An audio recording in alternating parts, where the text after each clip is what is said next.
Vocês estão bem? Hoje, com muita alegria no meu coração, que vou falar sobre a Samaritana. Escolhi esse texto desde dezembro e venho trabalhando ele no meu coração. E vou contar para vocês por que eu escolhi esse texto ao longo do estudo e o porquê que ele me tocou tanto. E como que foi trazer ele para dentro de mim e hoje poder falar dele um pouco para vocês. Eu espero que vocês me ajudem, como a Magda falou, nós somos tudo, né? E eu vou trazer o meu entendimento, mas eu espero que vocês enriqueçam também com o entendimento de vocês. Nós vamos fazer daquela forma que a gente sempre faz, vamos falar, ler a parte que fala no Evangelho, e depois eu vou passar um filmezinho que eu acho que vai ficar bem bacana para se situar lá na hora, no local. Eu vou pedir ajuda. João, capítulo 4, versículos 4 a 26. Jesus precisava atravessar a Samaria. Chegou, pois, a uma cidade da Samaria chamada Sicar, perto das terras que Jacó dera a seu filho José. Era ali a fonte de Jacó. Cansado da viagem, estava Jesus, assim, sentado ao pé da fonte. Era cerca da hora sexta. Uma mulher da Samaria veio tirar água. Disse-lhe Jesus: dá-me de beber. Pois seus discípulos tinham ido à cidade comprar alimentos. Disse-lhe então a mulher samaritana: como, sendo tu judeu, pedes de beber a mim, que sou mulher samaritana? Porque os judeus não se comunicam com os samaritanos. Respondeu-lhes Jesus: se souberas o dom de Deus, e quem é aquele que te diz, dá-me de beber, tu lhe terias pedido, e ele te daria a água viva. Disse-lhe a mulher: Senhor, não tens com que atirar, e o poço é fundo. De onde, pois, tem essa água viva? És tu, porventura, maior que nosso pai Jacó, que nos deu esse poço, do qual bebeu ele, seus filhos e seu gado? Replicou-lhe Jesus: todo que bebe desta água tornará a ter sede. Mas quem beber da água que eu lhe der, não terá mais sede no futuro. Mas a água que eu lhe der se tornará nele uma fonte de água que emana para a vida iminente. Disse-lhe a mulher: Senhor, dá-me dessa água, para que eu não tenha mais sede, nem venha aqui tirá-la. Disse-lhe ele: vai, chama teu marido e vem cá. Respondeu a mulher: não tenho marido. Replicou-lhe Jesus: disseste bem que não tens marido. Porque tiveste 5 maridos, e o que agora tens não é teu marido. Isso disseste com verdade.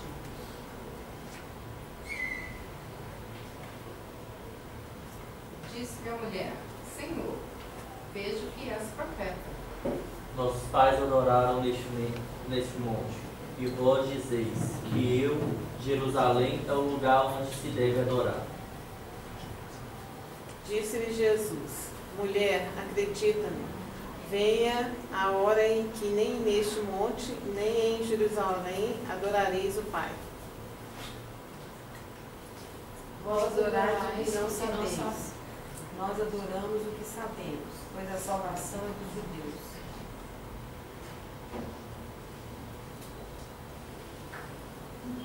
Mas vem a hora, e é agora, em que os verdadeiros adoradores adorarão o Pai em verdadeiro espírito, porque são esses que o Pai procura para seus adoradores.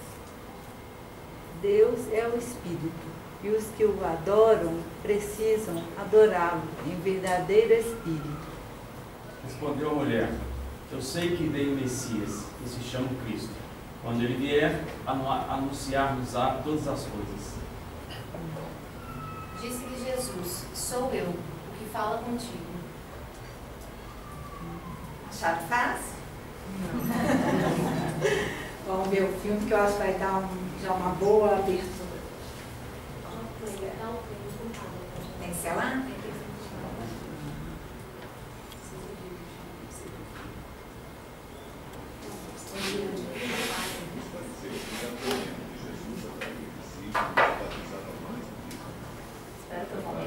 Jesus se batizava, mas apenas os seus discípulos.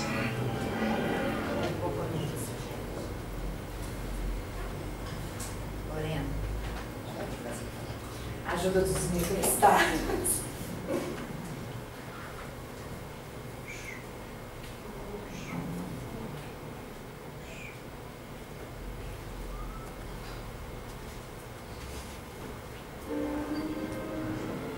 Os fariseus ficaram sabendo que Jesus atraía discípulos e batizava mais do que João. Na verdade, não era Jesus que batizava, mas apenas os seus discípulos. Ao saber disso, Jesus deixou a Judéia e foi de novo para a Galiléia. No caminho, Jesus tinha que atravessar a Samaria.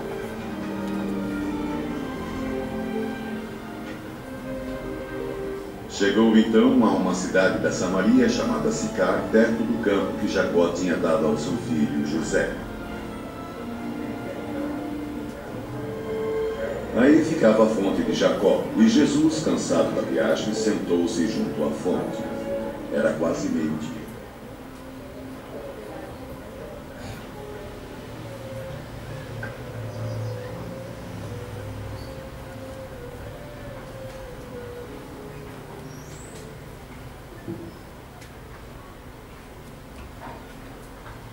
Então chegou uma mulher da Samaria para tirar água.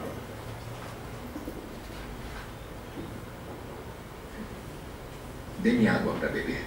Os discípulos tinham ido à cidade para comprar mantimentos. És um judeu e eu sou samaritana. Como tu pedes de beber a mim? Judeus não usavam os mesmos copos e potes que os samaritanos. Se conhecesse o dom de Deus e quem lhe está pedindo de beber, você que lhe pediria. E ele lhe daria água viva. Senhor, não tens um balde e o poço é fundo. De onde pegarias essa água viva? Foi nosso ancestral Jacó que nos deu este poço, do qual ele bebeu com seus filhos e animais. Não estás dizendo ser maior que Jacó, não é? Quem bebe dessa água terá sede de novo. Mas aquele que beber a água que eu vou lhe dar, esse nunca mais terá sede. E a água que eu lhe darei vai se tornar dentro dele uma fonte de água viva que jorra para a vida eterna. Senhor, dá-me dessa água, para que eu não tenha mais sede e nem precise vir aqui para tirar. Vá chamar seu marido e volte aqui. Eu não tenho marido. Tem razão ao dizer que não tem marido. Já teve 5 maridos e o homem com quem vive agora não é seu marido. Falou a verdade. Vejo que és um profeta, Senhor. Nossos ancestrais samaritanos adoraram a Deus nessa montanha. E vocês, judeus, dizem que é em Jerusalém o lugar onde se deve adorar a Deus. Vocês, samaritanos, adoram o que não conhecem. Mas nós, judeus, adoramos o que conhecemos, porque a salvação vem dos judeus. Está chegando a hora. E já é agora. Os verdadeiros adoradores vão adorar o Pai, em espírito e verdade, porque são esses os adoradores que o Pai procura. Deus é espírito, e todos aqueles que o adoram devem fazê-lo em espírito e verdade. Eu sei que vai chegar o Messias, e quando ele chegar, nos mostrará tudo. Eu sou o Messias. Eu que estou falando contigo.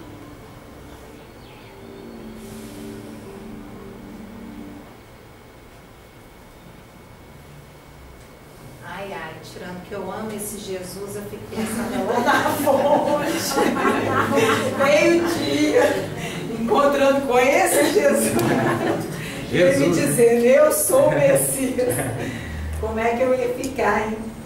Será que eu ia reconhecê-lo? O que iria passar na minha cabeça? Foi a pergunta que eu me fiz desde dezembro. Como que seria encontrar com esse Messias, com esse Jesus, com esse Cristo? Como que eu reagiria? E se eu o reconheceria? Então eu vou só para dar uma ideia aqui, contextualizar, para vocês saberem aonde que aconteceu, aonde como que está. Então no monte de Gerizim e o monte de Ebal, hoje a cidade de Natusa, antiga Siquém no Sicar, é um vale com várias fontes.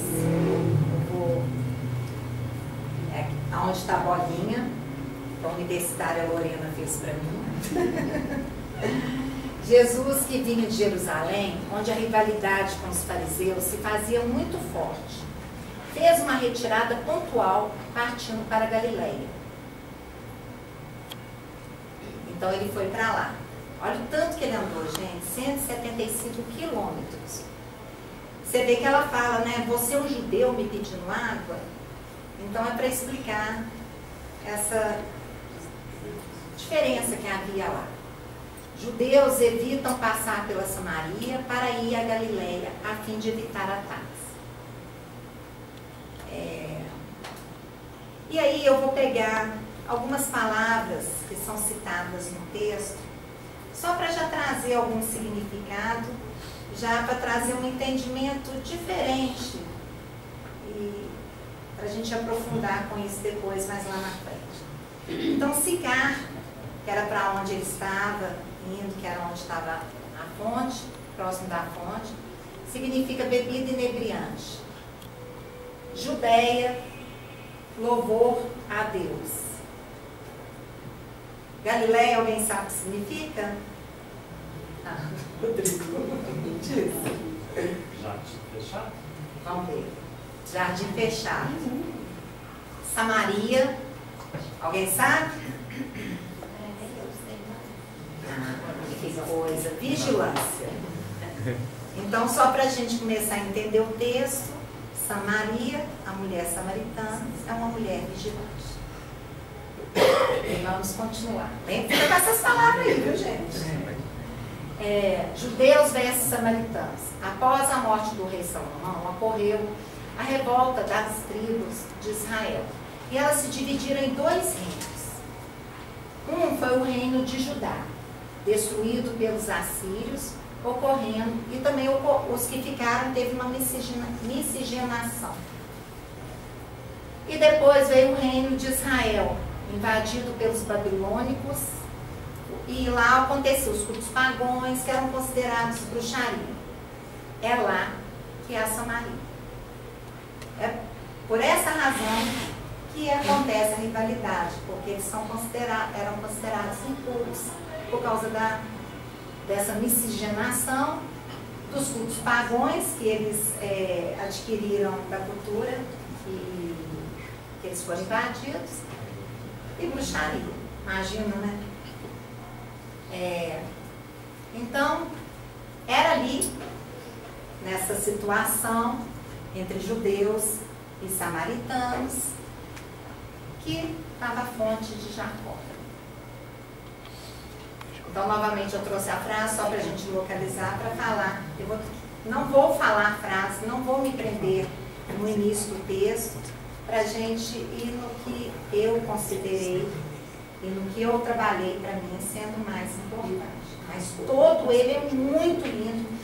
Essa leitura do Pastorino é enorme, mas é profundo, é muito bacana. Todo o texto tem um grande ensinamento. Era ali a fonte de Jacó. Cansado da viagem, estava Jesus assim sentado ao pé da fonte. Uma mulher de Samaria veio tirar água. Disse-lhe Jesus, dai-me de beber, pois seus discípulos tinham ido à cidade comprar alimento. Era cerca de hora sexta.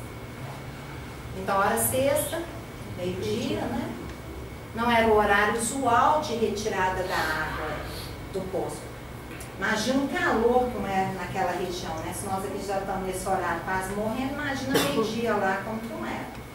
Então eu como mulher, eu fico pensando assim, eu penso na minha casa, se eu fosse tirar água, eu ia tirar de manhã, depois eu ia fazer meu almoço, com essa água eu ia lavar minhas vasilhas, ia fazer a comida com essa água.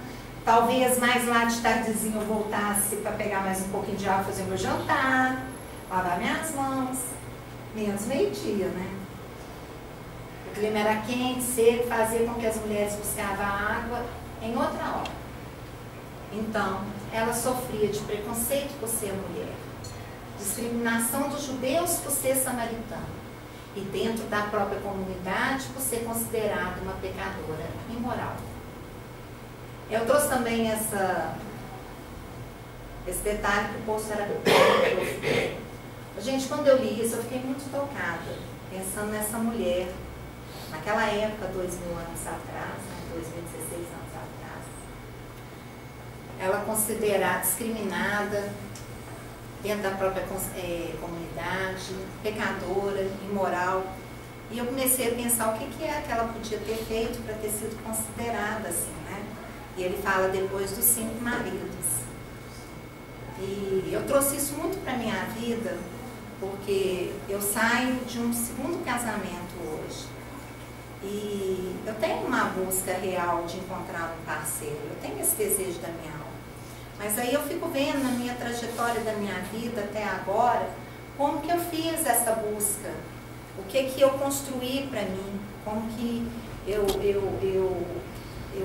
o meu desejo de realização e como que eu trouxe isso para a minha vida. E teve um certo momento que eu li ali e eu me vi muito no lugar dessa mulher às vezes, sabe, sofrendo a discriminação, inclusive de mim mesma, pelas minhas próprias escolhas. Então vocês já imaginam como que esse texto mexeu comigo desde dezembro, diante de um processo que eu estava vivendo. Ninguém recusa água, ninguém recusa uma pouca água para um peregrino de sedento. Então mesmo que ela estava ali discutindo que ele era judeu, ela ia dar água para ele, porque não se recusava a água para o peregrino. Disse então a mulher samaritana: como sendo tu judeus, pede água de beber para mim, que sou samaritana? E aí caiu lá na fonte da musiquinha da Lorena. E aí ele diz: tu justifica, pois a surpresa da samaritana ao ouvir que Jesus falava com ela, que era um galileu. Então ela percebeu pelas roupas, pela fala dele. Jesus vê nela um espírito de escol, quer dizer, um espírito nobre. E 15 anos depois, 15 séculos, quem dera, né, gente? 15 anos. Oh, meu Deus. Ela vem com Teresa d'Ávila, não sei se vocês já ouviram falar dela. Foi considerada a única mulher que recebeu da Igreja Católica o título de doutora da Igreja.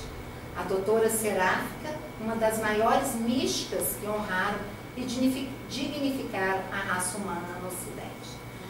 Teresa d'Ávila, quando ela fazia conexão com Deus, com Cristo, ela tinha êxtases. Ela flutuava, né, Lembra? Flutuar, né? Ela ficava extasiada naquela presença. Isso é relatado no livro dela, que fala dela. E aí está ela, 15 séculos depois de ter sido tocada na fonte por ele, ela continuou com aquele registro e continuou o processo de evolução dela. É por isso que eu fiquei me perguntando. E eu nessa fonte, né? Oh, meu Deus do céu! Começa o Rabi dizendo: se souberas o dom de Deus, tu lhes pedirás de beber e ele te dará água viva. Ela não percebe o simbolismo, interpreta ao pé da letra, embora lhe venha dado agora o título de Senhor, reconhecendo-lhe a superioridade incontestável. E aí eu fiquei com isso, né? Que água é essa, né? Que água de beber. Como que é não ter sede? Como que é não ter fome, né? Aí volto para a minha história, né?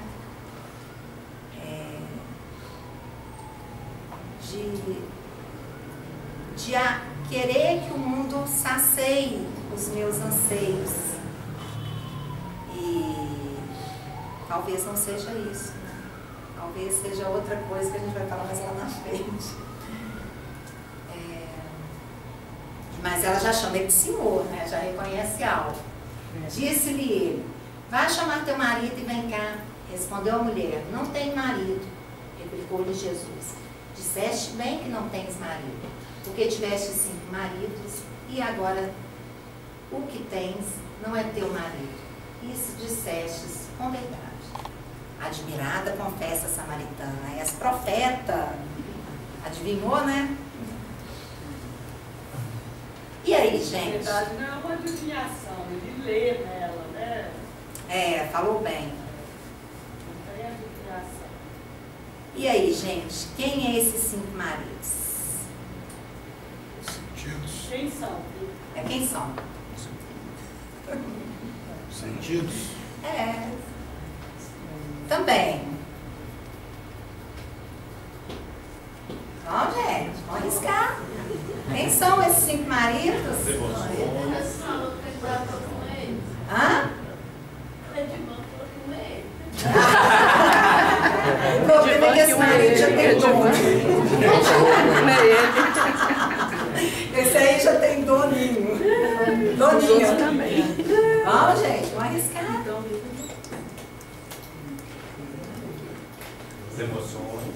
Emoções é uma, os sentidos, que ele já falou aqui, é outra. Para vocês verem que não tem nada a ver. Pensamento? Pensamento, não. A entrega. Não.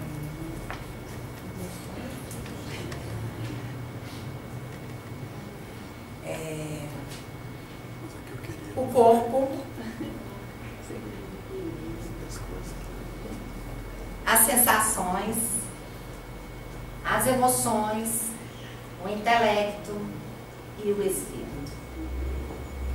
E o espírito aqui, não vou falar agora, senão eu vou passando, eu mesmo estou passando na frente do meu texto, estou dando meu estudo. E aí é trazer para o eu, porque ele diz que ela teve 5 maridos. Então ela adquiriu, ela amava os 5 maridos, ela teve 5 maridos. E nem o atual, que seria o 6º marido, ainda era o amante dela. E agora, gente? Quando eu fui ler esse texto, eu falei, nossa, vou escolher a samaritana, ela tinha 5 maridos, e eu também tenho essa história confusa da minha vida, tem tudo a ver comigo. Quando eu comecei a ler, eu fiquei encantada com o texto. E eu ficava pensando, meu Deus, o que é que eu faço com esse corpo? O que é que eu faço com essas sensações? Como que é isso? A quem eles servem? A quem eu coloco ele à disposição do quê? Para quê? E aí virou uma bagunça, né? Eu já estava na época muito bagunçada. Mas foi uma, como eu digo, como a gente fala lá no Pessoa, foi uma luta muito boa dentro de mim. Me trouxe muita coisa boa. E agora? Esse José é nossa conta, né? Quem é esse estranho que se apresenta e diz para mim que eu tinha 5 maridos e que o 6º, o atual, ainda não é o meu amante? Quem é esse estranho que se apresenta lá na fonte? E aí eu volto para o início que eu falei para vocês. Como que eu ficaria vendo aquele lindo Jesus dizendo para mim aquele tanto de coisa? Eu não reconheceria? O que passaria na minha cabeça? Eu com aqueles 5 maridos, o meu corpo, minha sensação, minha emoção, meu espírito, como que eu o enxergaria? Será que eu o reconheceria? Primeiramente, há um equívoco natural. A alma vigilante estranha o chamamento. de alguém que ela ainda não encontrara, um desconhecido. Ela costumara-se a percorrer as áreas do amor profano nos leitos conjugais, do amor desinteressado nos filhos que gerara, do amor sublimado nas devoções ritualísticas, do amor divino nos claustros segregados do bulício do mundo. E agora eis que a faceta nova à sua frente se apresenta. Um estranho. Vocês perceberam que cada vez que ele fala de um dos amores que ela escolheu, ele está dizendo do corpo, ele está dizendo das sensações, ele está dizendo dos maridos. E aí vem um estranho.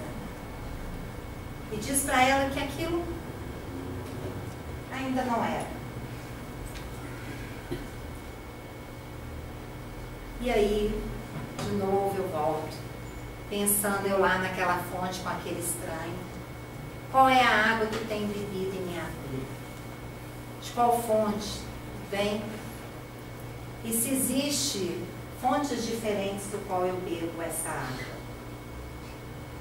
Ele me falando lá dos 5 maridos, que ainda não era. E eu concluí que não é mesmo, tive certeza, isso já em janeiro. Eu falei, realmente, eu tenho todos os recursos, aqueles 5 maridos, mas eu coloco a serviço do quê e para quê? E aí comecei a pensar lá na fonte, e a fonte que não me deixa com sede mais, né? O Cristo interno demonstra que todos os que bebem da água das exterioridades transitórias da personalidade continuam tendo sede.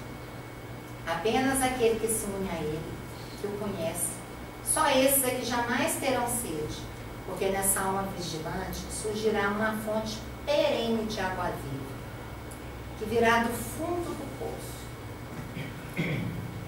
O poço do seu coração emanará sem intermitências para a vida interna, para a vida do espírito. A alma vigilante sente, só quem experimenta pode avaliá-lo.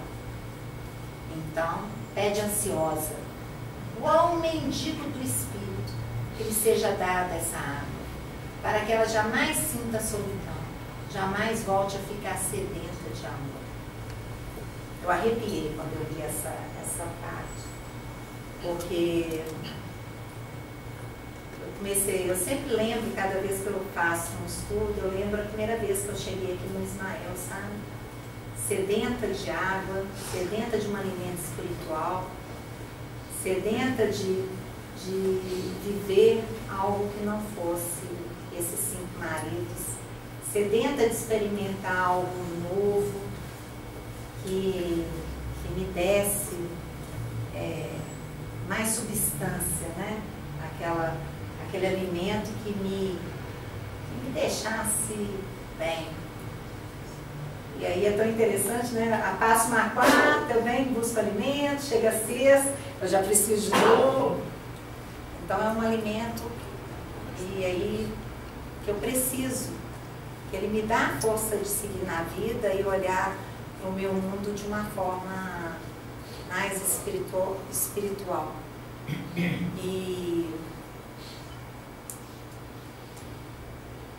E eu me vejo como uma mendiga ainda, mendiga de espírito, ainda sedenta, ainda tenho fome e sede do alimento espiritual e dessa fonte. Então eu venho pensando, cada dia mais eu quero escolher, eu quero estar na fonte, eu quero beber da fonte. Então o Cristo interno lhe pergunta pelo marido, ou seja, para aquele a quem ela ama. E a alma diz no momento, não possui. Fala o Cristo interno.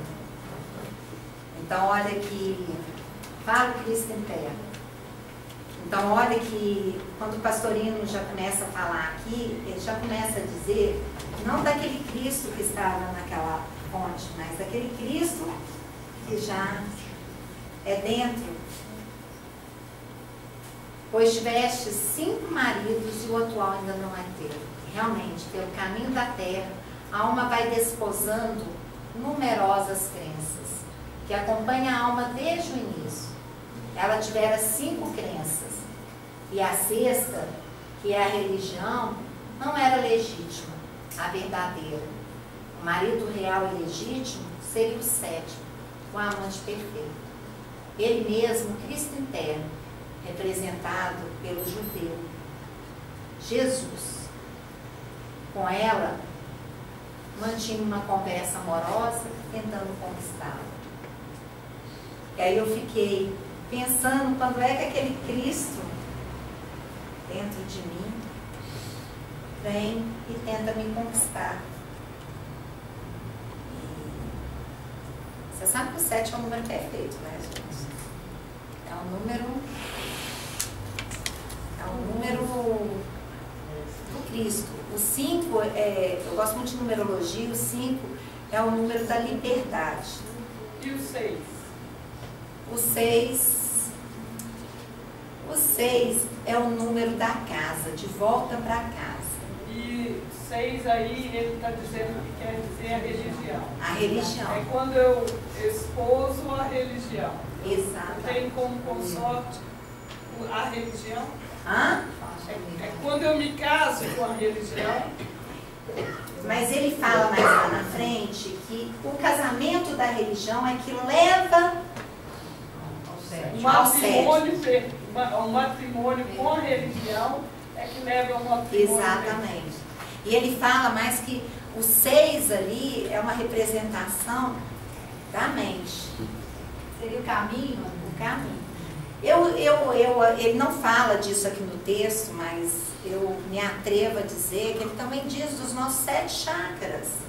Existe um caminho de ascensão, de crescimento, começando ali no básico, nas sensações, na sexualidade, na criação, na ação, depois vai subindo os chakras, né? Passa pelo coração, mas ainda não é a alma, o Cristo interno, o espírito, o verdadeiro espírito. Aí vem para o chakra da decisão, passa pelo 3º olho, que é a religião, que talvez traz o conhecimento mental. Quantos nós viemos aqui, de alguma forma, buscar o conhecimento, buscar entendimento, para fazer uma abertura? André, mas a religião, falou do 6, a volta para casa, né? E religião quer dizer religação. Exatamente. Então, realmente, eu não volto para casa, né? Mas ainda não é um amante. Sim, mas é uma volta. É um amante, né? Todos eles são os maridos, mas ainda não é um amante perfeito. Ela vai fazer o caminho quando ela tiver a fonte, quando ela beber diretamente com ele. Eu poderia entender também que quando ela reencarna, Teresa Dávila, ela então faz um matrimônio perfeito? Quando ela encontra o Cristo interno dentro dela, aí sim. Aí ela não tem mais sede, porque ela vai beber diretamente da fonte. Daí o êxtase. E ela integra todas as partes dela. Inclusive, acho que, se não me engano, é dela. Acho que ela é contemporânea de João da Cruz, não é? E ela, não só. Se não me engano, a frase dela, famosona, que nada me afeta. Tem um monte de frase. Nada me perturba. Nada me perturba. Só Deus basta. Só Deus basta. E nesse momento ela registra tudo aquilo celularmente, no DNA, no GNA, né, que é o DNA espiritual, fica registrado esse encontro da forma profunda, porque ela já era um espírito psicólogo. Ela já tinha feito um caminho para receber aquele Cristo. E quando ele começa a conversar com ela, ele entende isso. E ele vai falando, né? Vou te dar água. Ela fala, não, onde tem essa água que eu vou beber, que eu vou ter mais sede, que eu vou precisar vir mais aqui na fonte. Até que ele vai aprofundando e ela entende o que se passa. Se a gente pensar também que a água simboliza para nós a encarnação também funciona. Nossa, que lindo isso, Lena, é mesmo. Que eu mergulho a água que eu ainda preciso beber até o matrimônio perfeito é a própria encarnação. Pois é, ela demorou 15 séculos. Eu fico aí, pensando em eu. Quando ela bebe da água viva, que ele fala que é da água viva, é ele que dá o Cristo interno que oferece a água. O episódio, André, dos porcos que são lançados à água, lá do Gadareno, é exatamente, né, Helena?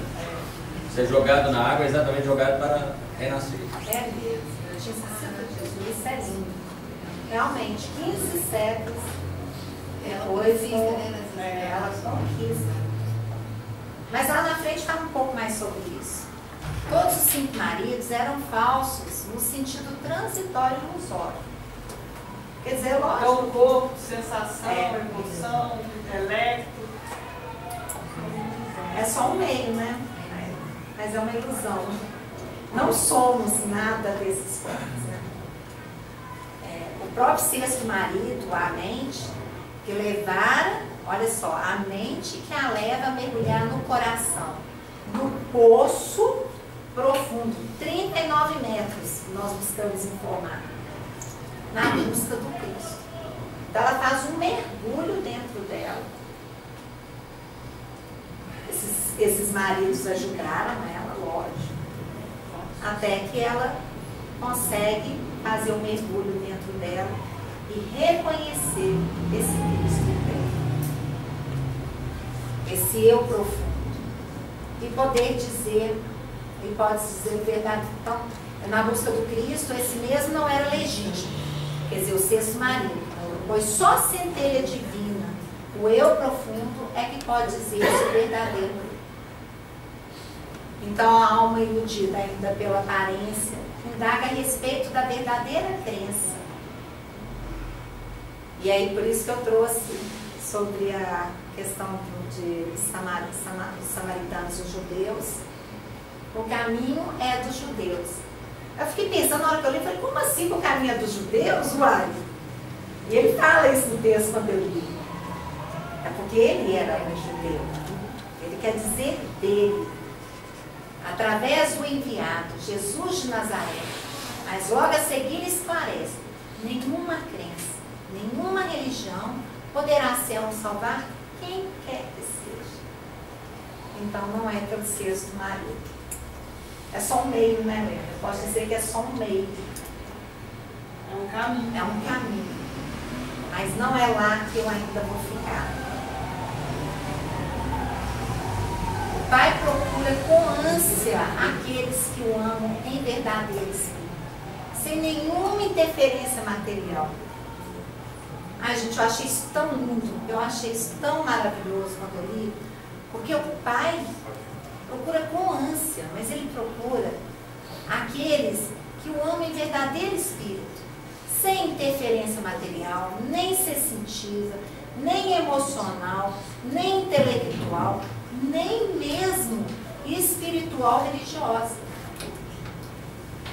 É só o Espírito verdadeiro, o único que poderá unificar-se ao Cristo interno, a consciência cósmica, que foi o que a Helena falou aqui. E eu deixei ali o escrito da minha amada irmã Lili, porque eu achei muito bom. A alma, Cristo cósmico dentro de nós. Quem fala Cristo cósmico deve ficar achando que está lá. É tudo dentro. Esse é um encontro dentro. É a unificação de todas as partes que estavam fragmentadas. É para ela, e para ela abre-se a luz da compreensão. É esse Cristo que é o verdadeiro caminho da verdade e da vida. Ele ensina-nos a todas as coisas. É o Cristo interno, confirma a sensação íntima da alma vigilante e amorosa. Sou eu que falo contigo. Sou eu, Cristo de Deus. E eu já ouvi falar, porque eu ainda não sinto isso. Mas eu já vejo algumas pessoas contando que do mestre interno, né? Do mestre que ensina. Eu posso dizer que isso é intuição mesmo. o sexto sentido também é a intuição. E o que nos leva ao contato com o Cristo interno é a intuição. Mas ainda não é o Cristo interno. O sexto marido. É o sexto. Eu quero 7. E não 15 séculos. séculos. Mas tem que passar pelo caminho. E o bacana, quando eu li o texto, é que não há uma negação de nenhum desses sentidos. Né? Não quer dizer que não tenha que vivê-los.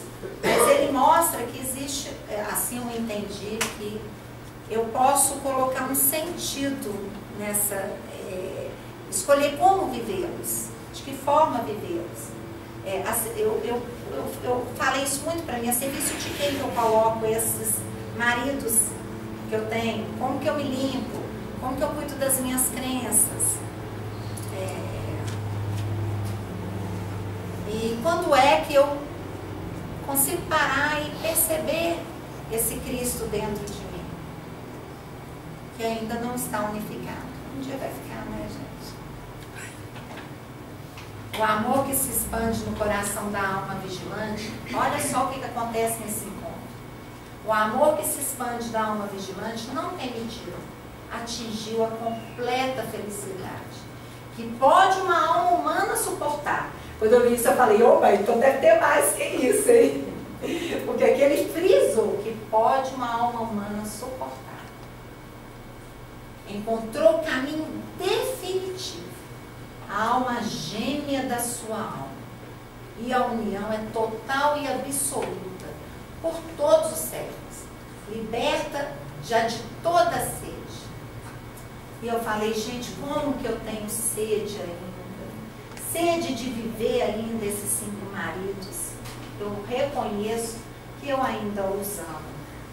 Que é o corpo, as sensações, o intelecto. Eu adoro dizer que eu venho aqui no Ismael, então é a religião que eu escolhi. E ela ali vive aquele encontro com aquela alma gêmea porque ela conseguiu se libertar. E liberta de toda a sede. Então ela já não tinha mais sede. Ela já tinha passado pelo que precisava. Tudo tem, alegria. Você falou que quando ela orava, ela tinha, levitava. Entrava nesse suportável pela alma humana. Eu acho que se não fosse pelo corpo, ela ia. Se deixasse, ela ia fazer essa conexão total e absoluta. 15 séculos depois, ela ainda... Imagino tanto que ela não cresceu nesses 15 séculos, né? E como que o amor dela deve ter se apurado e se transformado em cada reencarnação. Que ela veio e pôde trabalhar todos esses maridos novamente, 15 séculos trabalhando. Porque na reencarnação, esses maridos nos apresentam. E aí eu necessito olhar para eles, né? De novo. Se eu olhar humanamente para a alma masculina, eu posso dizer que são também as esposas, o corpo, a sensação, as emoções. Muito bem. Então, vamos virar a moedinha, né, Helena? Porque senão o povo vai achar que só as mulheres vão gente, desculpa. Coitadinho do lado. Eu vou mudar. Não, eu ia perguntar, você ia perguntar. 15 séculos, quer dizer, a cada 3 séculos. É mesmo, ela está até calada hoje. A cada 3 séculos ela foi cuidando de um. Ela foi purificando um marido. A cada 3 séculos que ela levou, ela foi purificando um. A essas sensações, levou 3 séculos para eu não acho que ela veio cada vez purificando, não. Eu acho que, essa é a minha opinião, tá? Eu acho que ela veio assim, trabalhando todas as vezes que você encarna com esses corpos. E eles se apresentam para você de alguma forma. Também eu posso dizer que é verdade que muitos de nós encarnam consorciado, casado, só com o corpo, só com as sensações, com o corpo e as sensações. Depois casado só com o corpo, as sensações e as emoções. Até que também soma o intelecto, até que o outro é o despertar do espírito. Posso pensar assim? Pode, eu acho, é uma integração, né? Eu acho que bem fragmentado e depois vai se unindo as partes até que tudo fica unificado e aí casamos com o Sérgio. Mas eu tive uma visão quando eu fiz esse estudo da unificação do feminino, do masculino, além disso tudo. Eu levei muito para essa coisa que a gente fala muito aqui do feminino, masculino, dessa unificação dessas partes, porque ela faz o casamento perfeito, o casamento é dentro dela, então unifica tudo e também unifica essas polaridades. É atrevimento, viu, gente? Depois vocês leem lá para vocês constatarem. E a alma gêmea de sua alma e a ai, gente, quando fala alma gêmea da sua alma, eu arrepio dos pés à cabeça. Você lembra de Lívia e Emmanuel?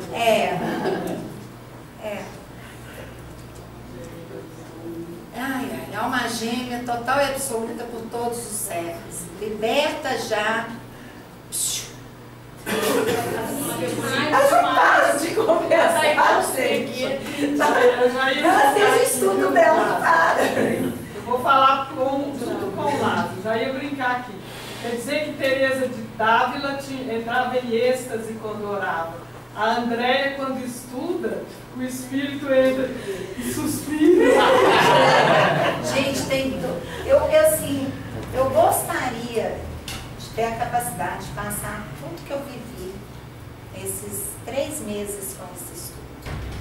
Ele me tocou profundamente. E ele me deu uma nova visão do que eu achava que eu buscava. E hoje eu compreendo, não elimino a parceria de ter um companheiro, mas hoje eu entendo que a minha busca é de outra coisa. A minha busca é realmente encontrar esse Cristo interno dentro de mim, poder unificar essas partes, essas polaridades. Isso me trouxe um reforço muito grande de querer continuar no caminho, sabe? É uma caminhada, né, André?